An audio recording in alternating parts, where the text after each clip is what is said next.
할렐루야. 우리 주님의 크신 은혜와 사랑이 오늘 사랑하는 모든 여러분들과 함께 하시기를 주님의 이름으로 축원합니다. 자, 사랑하는 여러분, 오늘 우리가 이제 여호수아 24장의 마지막 말씀을 읽었습니다. 여러분, 오늘 말씀 마지막은 이제 여호수아가 어떻게 보면은 이스라엘 백성들에게 자신의 유언과 같은 말씀을 마치고 난 다음에 나타난 일들입니다. 그래서 오늘 이 말씀 가운데는 이제 이스라엘 백성과 여호수아 사이에 마지막 어떻게 보면 대화를 기록을 하고 있고, 그 후에 이 여호수아의 일과 별도로 이 마지막 이스라엘의 이 가나안 정복의 어떻게 보면 대미를 어떻게 결정을 짓고 있는지 이 여호수아가 우리에게 기록을 해주고 있습니다. 그래서 오늘 이 말씀을 보면 참으로 흥미로운 것은 여러분, 우리가 하나님 앞에 어떠한 존재인지를 발견을 하게 되는 말씀이 바로 오늘 말씀이에요. 오늘 말씀은 여러분, 여호수아가 이스라엘에게 여러분 반복적으로 하는 이야기가 무엇입니까? 우리가 어제 읽은 것처럼 여러분, 이스라엘은 이미 여호수아의 이야기를 듣고 나와 내 집은 오직 여호와만을 섬기지라라고 이야기하였을 때 우리들도 모두 다 여호와만을 섬기겠습니다로 이미 이렇게 다짐했던 것이 이스라엘의 모습 아닙니까? 근데 이렇게 이스라엘이 자기들도 또한 하나님만을 섬기겠다고 했을 때에 그것을 그렇게 한번 고백하고 끝난 게 아니라 재차 그들로 하여금 다시 한번 오직 여호와만을 섬기겠습니다라고 아닙니다라고 우리는 반드시 우리는 다시 배신하지 않고 절대로 여호와만을 섬기겠습니다라고 이렇게 여러 번 반복해서 고백할 수 있도록 만드는 것이 바로 이 마지막 여호수아와 이스라엘 간의 대화였으며, 또 더 나아가서 더 이상 흔들리지 아니하도록 큰 돌을 세워서 그것을 증거 삼았던 것을 여러분 오늘 본문 말씀 우리에게 가르쳐 주십니다. 오늘 이 말씀을 보면서 여러분, 우리도 하나님과 우리 사이에 여러분 어떻게 보면 우리 믿음의 관계라고 하는 여러분 그런 약속이 있지 않습니까? 우리가 예수 그리스도를 믿고 또 주께서는 우리의 여러분 주님이 되어 주시고 하나님께서 우리에게 베풀어 주신 그 은혜의 삶을 우리가 이렇게 걸어가고 있는데요. 여러분, 이것이 흔들리지 않도록 오늘 여호수아와 이스라엘 사이에 다짐하고 또 다짐하였던 것처럼 여러분, 오늘 우리 모두도 하나님 앞에서 믿음으로 고백함이 여러분 늘 항상 변치 않고 또 고백하고 다짐하는 우리 모두가 되기를 주님의 이름으로 축원합니다. 자, 사랑하는 여러분, 오늘 본문 말씀의 시작은 우리 19절부터 시작이 되었는데, 여러분 그 19절 말씀에 보면 하나님에 대해서 이렇게 표현을 해주고 계세요. 우리 19절 말씀을 함께 합독해서 읽겠습니다. 시작. 여호수아가 백성에게 이르되 너희가 여호와를 능히 섬기지 못할 것은 그는 거룩하신 하나님이시요 질투하시는 하나님이시니 너희가 잘못과 죄들을 사하지 아니하실 것임이라. 아멘. 아멘. 여러분, 여호수아는 그렇게 이야기했어요. 이스라엘 백성들이 우리도 여호와만을 섬기리이다. 그는 우리의 하나님이십니다. 이렇게 고백을 하니까 아니다, 너희가 능히 하나님만을 섬기지 못할 것이다. 이유는 그는 거룩하신 하나님이시고 질투하시는 하나님이시기 때문에 너희들이 그를 분명히 배신하게 되면 너희들의 죄를 사하여 주시지 아니하실 것이다. 여러분, 이렇게 이야기를 하는 거예요.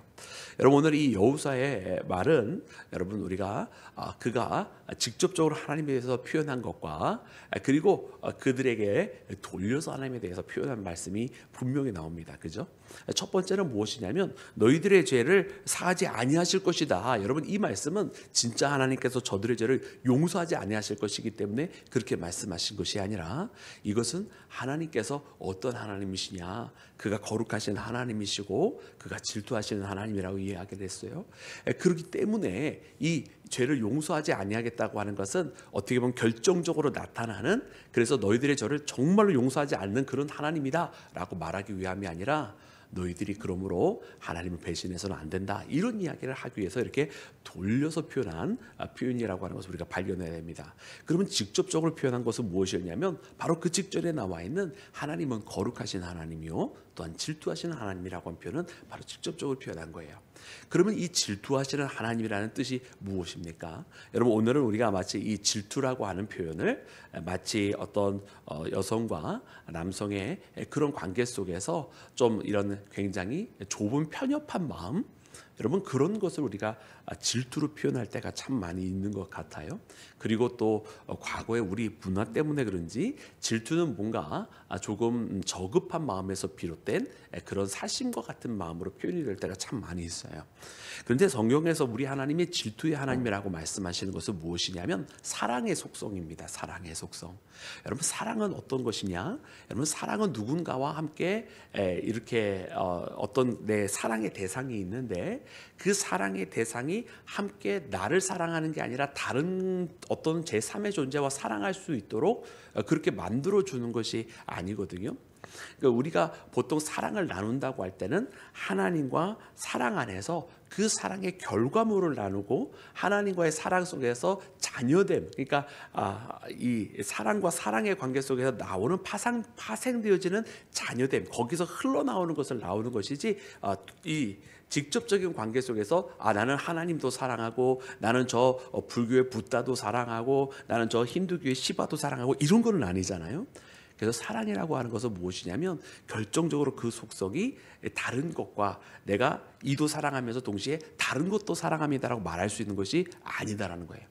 그래서 사랑의 속성은 무엇이냐? 이 질투의 하나님이라고 하는 건 뭐냐면 오직 그 사랑은 독점적으로 내가 너와 나와 사랑한다고 할 때는 다른 제3의 것을 동시에 사랑한다고 말할 수 없는 것, 바로 그것을 말씀하시는 거예요. 여러분 우리가 하나님을 사랑한다고 할 때 동시에 하나님과 다른 신을 동시에 사랑한다고 말할 수 없는 것이고, 하나님을 사랑한다고 말할 때 하나님도 사랑하지만 세상도 사랑합니다라고 말할 수가 있는 거예요, 없는 거예요? 없는 거예요. 바로 그 의미를 이해하게 하는 거예요. 질투의 하나님은 바로 이런 사랑의 속성에서 말씀하시는 것입니다.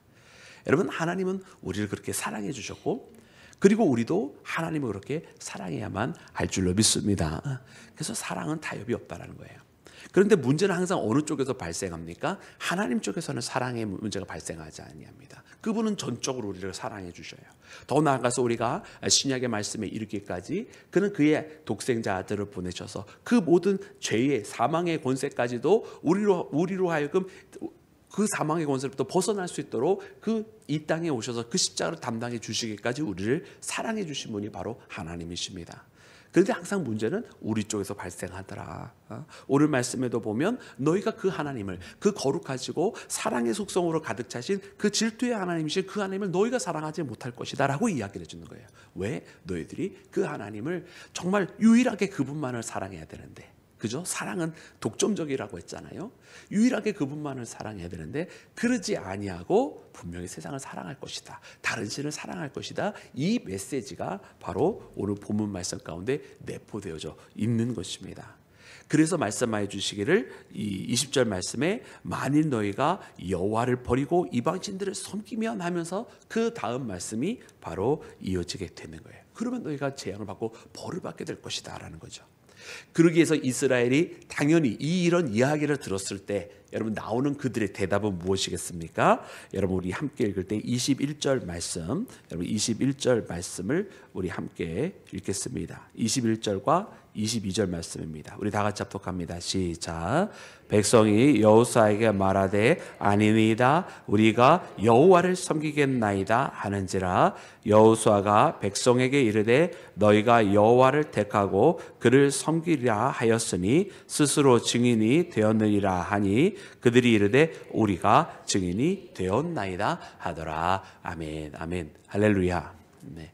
여러분 그래서 지금 여호수아는 이스라엘로 하여금 재차 자신들이 우리가 어제 읽었던 말씀 가운데 했었던 그 고백을 재차 다시금 반복하게 하는 것을 우리가 발견합니다. 여러분 그래서 이 반복의 효과를 통해서 하나님만을 섬기겠다고 다시 고백을 하는 것이고, 이 반복하게 함을 통해서 이제는 너희들이 분명히 들었어, 너희들이 한 번만 한 것이 아니라 하나님만을 섬기겠다고 분명히 재차 이야기해서 너희들이 서로 들었어, 너희들이 서로 증인이야 라고 하면서 여러분 이렇게 확증하고 있는 모습을 여러분 우리가 말씀을 통해 발견하게 되는 것인 줄로 믿습니다. 사랑하는 여러분, 그래서 여호수아는 지금 하고 있는 이것이 바로 이스라엘로 하여금 그들의 고백을 확인시켜주고 또 확인시켜주는 거예요. 그리고 다짐하게 하고 또 다짐하게 하는 거예요. 고백하게 하고 또 고백하게 하는 것입니다. 여러분 우리 사람들은요 좀 이와 같은 좀 반복이 좀 필요한 것 같아요. 왜냐? 여러분 이 반복이 없으면 금세 우리는 막 달라지고 뭐 말도 바꾸고 막 그러는 것 같아요. 그리고서는 여기서 끝나지 않고 여호수아가 어떻게 하냐면 이 이스라엘에게 큰 돌을 세워놓고서는 이 돌이 우리의 말을 다 들었다. 이것도 또 간접적인 표현이에요. 정말 돌이 무슨 생명이 있겠어요? 그러나 이것도 상징적으로 표현한 거예요. 지금 우리가 함께 하나님 앞에 재차 증언을 했고 재차 고백을 했고 우리가 다 같이 다시 한번 들어서 우리가 서로가 서로에게 대한 증인이지만 또한 여기서 이 돌이 우리에게 증거가 되자. 우리가 이 돌을 바라볼 때마다 오늘 이 자리에서 우리가 했었던 이 고백을 다시 한번 기억하자는 그 의미로 여러분 이 돌을 세워놓고 이 돌이 우리의 모든 이야기를 들었다고 하면서 여러분 증거 삼은 것을 보게 됩니다. 우리 그 말씀 함께 읽기를 원합니다. 우리 26절과 27절 말씀입니다. 우리 다 같이 합독합니다. 시작. 여호수아가 이 모든 말씀을 하나님의 율법책에 기록하고 큰 돌을 가져다가 거기 여호와의 성소 곁에 있는 상수리 나무 아래에 세우고 모든 백성에게 이르되 보라 이 돌이 우리에게 증거가 되리니 이는 여호와께서 우리에게 하신 모든 말씀을 이 돌들 그런즉 너희가 너희의 하나님을 부인하지 못하도록 이 돌이 증거가 되리라 하고 아멘. 여러분 여기서도 마찬가지로 간접적인 표현과 직접적인 표현이 나오는 거예요.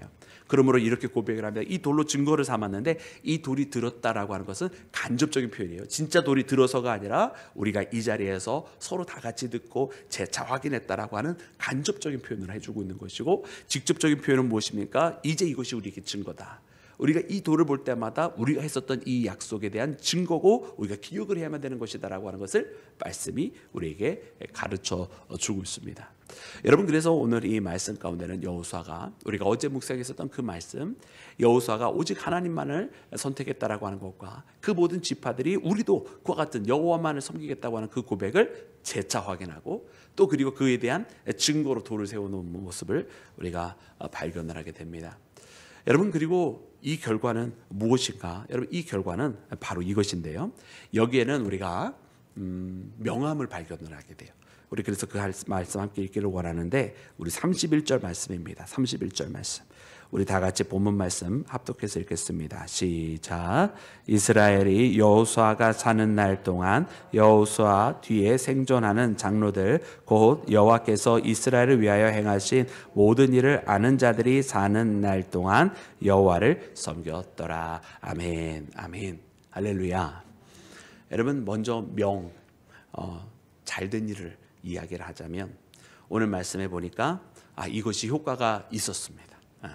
그들이 재차 다짐하고 또 이것에 대해서 증거를 세우고 여러분 말씀해 보니까 여호수아가 사는 날 동안 또 여호수아와 함께 있었던 그 사람들 그 장로들이 하나님을 아는 자들이 그렇게 살아있는 동안 누구만을 섬긴 거예요? 하나님만을 섬긴 거예요. 그들이 가지고 있었던 우상들을 제하여 버리고 하나님만을 섬기라고 했을 때에 그들이 오늘 이 자리에서 고백하고 다짐하고 그리고 또 그 돌로서 증거를 세워놓았을 때에 그들이 그렇게 하나님을 섬겼더라라고 기록하였습니다. 여러분 그래서 이것은 굉장히 중요한 우리의 신앙의 표현 중에 하나인 것 같아요. 우리가 지난번에 속장 인도자 세미나 하면서도 이렇게 서약서를 하나 다 드렸어요. 우리 속장님들하고 인도자님들한테. 그리고선 거기에다가 진짜 제 마음 같아서는 이렇게 해가지고 혈서로 그냥 혈서로 쓰고 싶었지만 뭐 혈서까지는 아니고 거기다가 본인들 이름을 이렇게 쓰셨어요. 거기에 이제 내용에 사랑하는 이 속회원들을 위해서 헌신적으로 하나님을 섬기는 마음으로 섬길 것을 이렇게 한 5가지로 표현해서 그렇게 하기로 이렇게 하나님과 당신 사이에 나한테 제출할 거 아니니까 직접적으로 약속하는 마음으로 서명하시라 이랬어요. 마치 하나의 우리는 하나님과 우리 사이의 다짐을 이런 식으로 외형적으로 표현하는 것도 참 필요하다라는 거예요. 마치 이 돌을 세워놓고 그렇게 하듯이 마치 이스라엘을 서로 세워놓고 이제 너희들이 서로 증인들하고 이야기하듯이 여러분 우리는 그래서 우리의 마음속에 있는 이 고백을요 우리가 외형적으로 참 표현하고 다짐할 필요가 있다. 그냥 나 혼자만 알고 있는 게 아니라 외형적으로 나 스스로를 묶어놓는 거예요. 다른 사람들에게 이야기하고 외형적으로 선포하면서 나의 신앙을 선포하면서 내가 이렇게 할 것입니다라고 다짐하는 나의 서원을 고백하고 내가 하나님 앞에 이렇게 약속했습니다라고 이야기하는 거 필요한 신앙의 모습 중에 하나예요. 왜냐하면 그만큼 우리의 연약한 육신을 일부러 메어놓는 거예요. 내가 하나님과의 약속을 지키고자, 내가 흔들릴 수도 있지만 내가 이렇게 선포함으로써 조금이라도 하나님 앞에 그 흔들리지 않도록 살아갈 수 있도록, 또 주변 사람들에게 이야기하면서 주변 사람이 나로 하여금 너는 그런 사람이야, 너는 그런 하나님과의 약속을 했어라고 하면서 내가 흔들리고 유혹받을 때라도 조금이라도 그 유혹을 줄여나갈 수 있도록 그렇게 우리를 묶어놓는 거예요. 그리고 이 돌도 그러한 역할을 하는 거예요. 그래서 이스라엘은 어떻게 했느냐? 여호수아와 그의 장로들이 여호와 하나님을 아는 그 장로들이 있는 동안에는 하나님만을 섬겼더라라는 겁니다. 할렐루야. 여러분, 우리도 그래서 그런 신앙의 모습 확인하고 주변에 내 자신의 신앙을 선포하고 나의 고백을 선포하고 내 다짐을 고백을 하는 거예요. 그래서 그냥 내가 이렇게 다짐했다고 내가 까먹으면 아무도 모르니까 상관없어, 이게 아니라 내가 심지어 진짜로 잊어먹는 순간이 와도 내 주변에 있는 것을 통해서, 또 내가 약속해 놓은 것을 통해서, 내가 뭔가 하나님과의 약속해서 글자로 써놓은 것을 통해서 나 자신이 계속 묶여져 있는 겁니다. 여러분, 이것이 바로 우리가 오늘 이 여호수아와 또 함께했던 그 사람들이 하나님을 섬기며 그것을 잊지 않는 방법이었다라고 하는 것을 깨닫고, 여러분 이 말씀대로 적용하며 살아가는 우리 모두가 되기를 주의 이름으로 축원합니다. 그런데 암도 있다고 그랬잖아요. 어두운 부분도 있어요. 어두운 부분은 무엇이냐면, 여러분 이와 같은 약속을 했어도 이와 같은 모습이 영원토록 갔습니까? 안 갔습니까? 영원토록 가지는 않았던 거예요. 그렇죠. 오늘 말씀을 그래서 잘 읽어요. 이 31절 말씀 보면 그래 너무 감사하다. 그런데 왜 여호수아와 그의 장로들이 생존하는 동안이었는지를 우리가 이해를 하게 되는 거예요. 결국 이 고백을 했어도, 이렇게 했었어도 이것이 영원토록 가는 약속은 아니더라. 우리 인생은 그렇더라라는 거예요. 우리 사람들은 약속을 해도 언제든지 흔들리는 존재이더라라는 거죠. 여러분 아브라함, 믿음의 종사 아브라함의 이야기를 이렇게 보면은요, 아브라함이 하나님과 여러 번 서약을 해요. 여러 번 다짐을 해요. 하나님이 이렇게 자신을 이끌어내어서 지시하는 땅으로 가게 해서 하나님께서 주시는 그 약속에 대해서 다시 그 약속을 받고 회복이 되어지는 가운데, 여러분 먼저 피의 제사를 통해서 다시 한번 하나님 앞에 고백을 하잖아요. 그죠? 그 짐승을 이렇게 반으로 갈라놓고 그 사이를 걷게 되는 그 언약 말입니다. 근데 그것만 하는 게 아니에요. 아브라함이 그 서약을 했음에도 불구하고 흔들리잖아요. 그 다음에 그가 어떻게 합니까? 자신의 육신의 표식을 남겨놓는, 이제는 외형적인 제물을 바치는 것이 아니라 자신의 몸의 표식을 남겨놓는 할례를 하게 돼요. 할례를 통해서도 하나님과의 약속을 하는 거예요. 선택받은 백성이고 하나님의 약속이 지켜질 것이라고 하는 그 약속이 그 가운데 있는 거예요. 그럼에도 불구하고 어떻습니까? 여러분 아브라함이 이렇게 하나님 앞에 한 번 서약하고 두 번 서약하고 그러면 아브라함이 모든 것을 다 지켰나요? 그러지 아니했어요. 아브라함이 그럼에도 불구하고 여러분 하나님과의 약속을 의심하고 몸종 하가를 통해서 이스마엘을 낳게 되는 그런 역사가 나오잖아요. 즉 다시 말하면요, 우리가 하나님과의 관계 속에서 이 언약이라고 하는 것 하지만, 그러나 그럼에도 불구하고 심지어 증표까지 세워놓지만 그럼에도 불구하고 흔들리는 것이 우리 인생이더라. 그 약속에 여러분 하나님과의 그 관계 속에서 우리가 하는 거는, 우리라고 하는 존재, 인간이라고 하는 존재는 언제든지 흔들리는 존재더라고 하는 것을 동시에 발견하게 됩니다. 그런데 하나님께서 가장 마지막에 이 아브라함을 통해서 주시는 것은 무엇이냐면, 더 이상 어떤 외형적으로 나타나는 제사, 외형적으로 자신의 몸에 하는 그런 표식에 대한 것으로 하나님께서 증표 삼지 아니하시고, 우리가 잘 아는 것처럼 모리아 산에서 그의 아들 이삭을 바치라, 내가 사랑하는 내 독자 이삭을 바치라고 하는 이 명령을 통해서 하나님께서 확인하고 싶어 하셨던 것은 무엇이냐면 바로 하나님을 향한 믿음이었다라고 하는 것, 여러분 우리가 발견해야만 할 줄로 믿습니다. 그래서 우리가 마지막으로 하나님 앞에 드릴 수 있는 약속과 증표와 다짐은, 우리가 어떤 외형적으로 하는 고백, 우리가 어떤 이렇게 뭔가를 가지고 어떤 돌로 세워놓고 표현을 해놓고 또 우리가 종이에 써놓는 이것이 아니라, 사실은 우리의 진정으로 우리의 속사람으로 드릴 수 있는 믿음의 고백이야말로 여러분 유일한 하나님께서 기뻐 받으시는 것이다라고 하는 것을 우리가 깨달아야 할 줄로 믿습니다. 그러기에 오늘 우리는요, 우리의 이 한정적인 인생 속에서 여러분 우리의 믿음을 새롭게 날마다 새롭게 해야 돼요. 왜냐면 한 번 했다고 해서 영원토록 가는 것이 아니기 때문에, 또 그리고 외형적으로 뭘 해놨다고 해서 우리의 속사람이 변하는 것이 아니기 때문에 여러분 우리가 우리의 믿음의 고백을 하되 날마다 우리의 믿음의 고백을 새롭게 하며 날마다 믿음을 더욱더 확장해 나가는 우리 모두가 되어야 할 줄로 믿습니다.